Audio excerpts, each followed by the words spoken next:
Mga Mima, pang-isahan man o pangmaramihang pasta ba ang hanap nyo? Ito po ang trending na pasta carbonara for 24.50 pesos only. Easy to cook lang yan mga Mima, for 3 minutes. Kompleto na po yan mga Mima.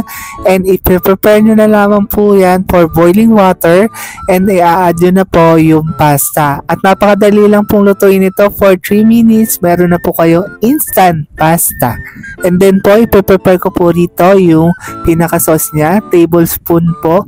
For each pack po, 2 tablespoon po ng boiling water. Ayun na po yung pinaka-pasta natin and imi-mix-mix ko na po lahat ng mga seasoning dyan mga Mima. Sobrang dali lamang po at sobrang easy lang po niyang i-assemble mga Mima. And yan, magiging thick po yung pinaka-texture po ng sauce natin. And okay na okay mga Mima, yung pinakaluto natin, al dente and eto po yung pinaka-last part po ng seasoning natin.